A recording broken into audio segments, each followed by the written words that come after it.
Halo semuanya, selamat datang di video lanjutan chapter 3 atau bab 3 yaitu counting dan probabilitas. Jadi di bab counting kita sudah belajar mengenai teknik diagram pohon, kemudian kombinasi dan permutasi. Oke, selanjutnya kita akan belajar mengenai probabilitas. Probabilitas di sini masih probabilitas yang dasar. Jadi dalam subbab counting atau menghitung cara, di sana kita fokus pada menghitung jumlah total susunan atau pilihan yang mungkin, atau dalam bahasa Inggris how many different ways something could happen. Jadi ada berapa banyak cara output dari luaran eksperimen bisa terjadi.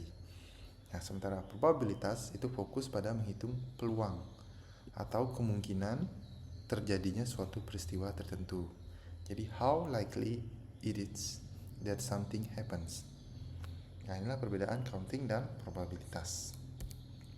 Nah, selanjutnya probabilitas P itu dihitung dengan membagi jumlah cara yang diinginkan dengan jumlah total cara yang mungkin. Jadi total cara yang mungkin ini itu sudah kita pelajari sebelumnya di counting. Nah, jadi rumus probabilitas secara sederhana saya sampaikan di sini ya. Jadi PA di sini artinya adalah peluang atau probabilitas A, yaitu sama dengan NA dibagi NS. Jadi NA di sini adalah jumlah cara berbeda di mana kejadian A dapat terjadi. Sementara NS di sini adalah melambangkan jumlah total hasil yang mungkin dari eksperimen tersebut. Jadi di sinilah total hasil, total cara yang mungkin. Oke, untuk lebih memahami, langsung saja pergi ke contoh. Nah, contoh di sini adalah melempar koin, sama seperti contoh dalam subbab counting. Jadi kalau kita melempar koin, kita mungkin mendapatkan hasil, yaitu bisa saja kita mendapatkan gambar atau head dan mendapatkan angka di bagian belakang koin. Di sini kita sebut sebagai tail, oke? Jadi ada dua kemungkinan, head atau tail. Kemudian contoh pertanyaan probabilitas di sini adalah jika sebuah koin kita lempar sebanyak 3 kali, hitung peluang untuk mendapatkan tidak ada head, 1 head, 2 head, dan 3 head. Nah, bagaimana cara menjawab ini? Pertama, kita harus memetakan atau mengetahui jika sebuah koin dilempar 3 kali, ada berapa banyak hasil yang mungkin kita dapat. Nah, jadi di sini jika sebuah koin dilempar sebanyak 3 kali, maka kemungkinan terdapat 8 hasil. Di 8 hasil ini kita sudah dapatkan atau sudah saya jelaskan secara detail di subbab counting. Jadi hasil pertama, jika sebuah koin kita lempar, itu kemungkinan kita mendapat head sebanyak 3 kali. Jadi head bagian depan ini ya. Mungkin saja kita lempar 3 kali, lemparan pertama dapat head, lemparan kedua dapat head, ketiga juga dapat head. Nah, kemungkinan kedua di sini lemparan pertama kita dapat head, lemparan kedua dapat head, dan lemparan ketiga dapatnya tail bagian depan koin. Jadi semua kemungkinan hasil itu kita petakan. Terdapat 8 kemungkinan. Jadi pertanyaan pertama adalah peluang tidak ada head. Jadi untuk menjawab peluang tidak ada head, pertama kita cari ada berapa banyak hasil yang tidak ada headnya. Nah, jika dilihat di sini, hasil pertama sampai hasil ketujuh itu selalu ada head 1 biji. Ada 1 biji 2 kali, sekali, dan 2 kali. Satu-satunya hasil yang tidak ada head itu adalah kemungkinan hasil ke-8, yaitu kita mendapatkan tail sebanyak 3 kali. Jadi peluangnya di sini adalah total banyaknya tidak ada head dibagi dengan total hasil.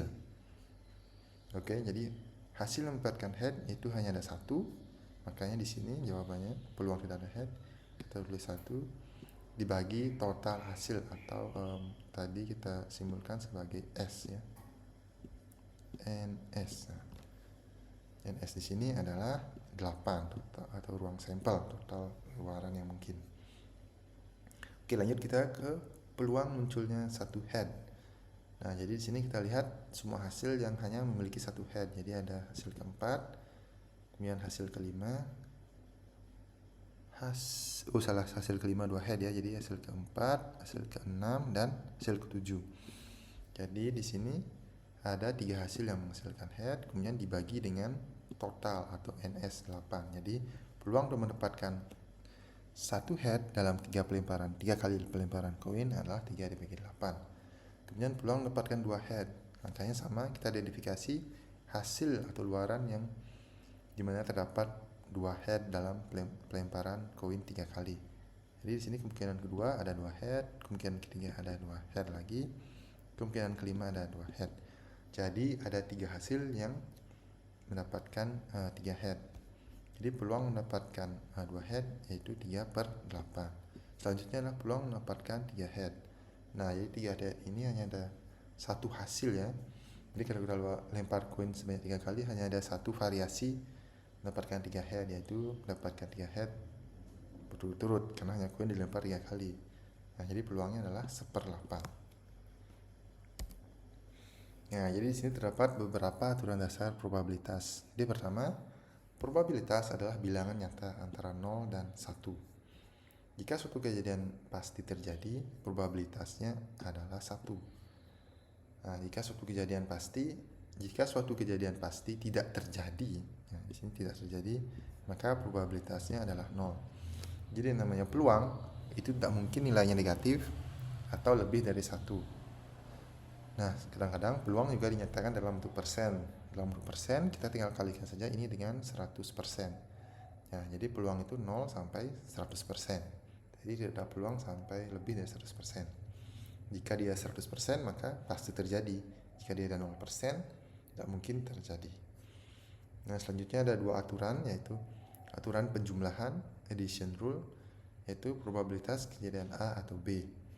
Nah, jadi di sini ada 2 kejadian ya. Sebelumnya kita hanya di contoh sebelumnya yaitu hanya peluang 1 kejadian. Jadi di sini ada kejadian disebut sebagai kejadian A atau B. Jadi peluang A atau B, peluang kejadian A atau kejadian B, yaitu sama dengan peluang kejadian A ditambah peluang kejadian B dikurangi peluang kejadian A dan B. Nah, selanjutnya yaitu aturan complement rule. Nah, di sini peluang kejadian A sama dengan 1 dikurangi peluang A tidak terjadi. Jadi kebalikan. Misalkan peluang besok hujan, maka peluang besok hujan sama dengan 1 dikurangi peluang besok tidak hujan. Itulah peluang terjadinya hujan. Oke, untuk lebih memahami kita langsung saja pergi ke contoh. Oke, ini adalah contoh. Probabilitas bahwa seorang pengunjung asing ke Bali akan mengunjungi pantai Pandawa adalah 0,15. Jadi di sini P peluang pantai Pandawa adalah 0,15.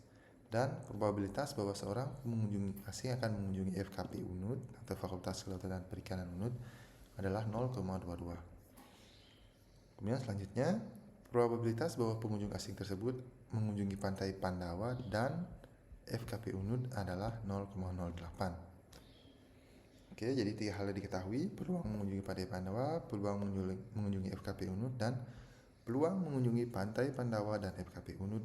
Nah, pertanyaannya adalah carilah probabilitas bahwa seorang pengunjung asing ke Bali akan mengunjungi pantai Pandawa atau. Nah, jadi pertanyaan di sini atau ya.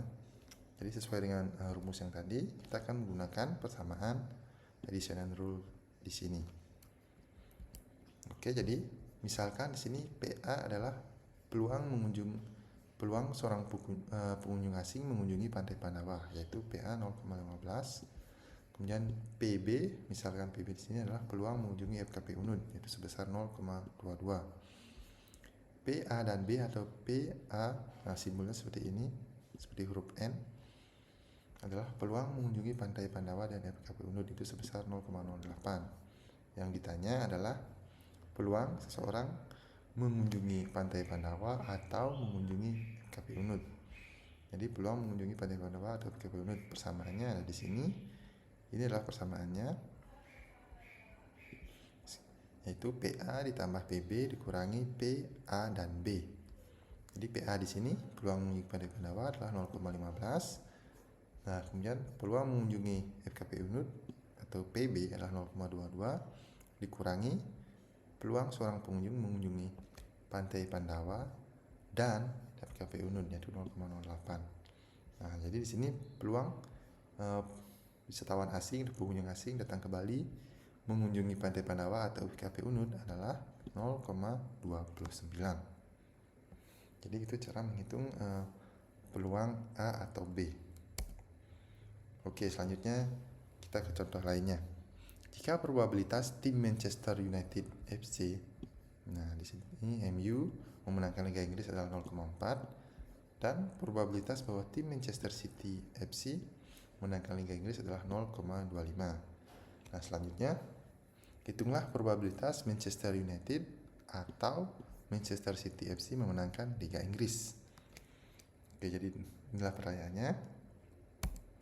Nah, misalkan lagi PA di sini sebagai peluang Manchester United juara, yaitu sebesar 0,4. Kemudian kita misalkan lagi PB peluang Manchester City juara, yaitu sebesar 0,25. Nah, kemudian di sini ada PA dan B atau P dengan simbol seperti huruf N di sini. Ini adalah peluang Manchester United dan Manchester City juara, yaitu 0. Kenapa 0? Karena tidak mungkin mendapatkan dua juara dalam liga, ya, sebuah liga Inggris. Hanya ada satu pemenang. Jadi di sini PA dan B-nya sama dengan 0. Jadi sesuai pertanyaannya adalah PA atau B, yaitu peluang Manchester United atau Manchester City juara Liga Inggris. Jadi lagi-lagi di sini adalah persamaannya, itu PA ditambah PB dikurangi PA dan B. PA-nya atau peluang Manchester United juara adalah 0,4. Kemudian peluang Manchester City juara adalah 0,25 dikurangi peluang Manchester City dan Manchester United juara, yaitu 0. Nah, jadi di sini hanya 0,4 tambah 0,25, maka hasilnya 0,65. Jadi peluang Manchester United atau Manchester City menjuarai Liga Inggris sebesar 0,65. Nah, kejadian ini disebut sebagai kejadian mutually exclusive, atau dalam bahasa Indonesia disebut sebagai kejadian saling lepas, saling bebas. Ya, yang dimaksud dengan kejadian mutually exclusive ini adalah dua kejadian tidak mungkin terjadi bersamaan. Seperti itu. Oke, itu tadi tentang probabilitas. Selanjutnya kita akan melangkah ke conditional probability atau probabilitas bersyarat.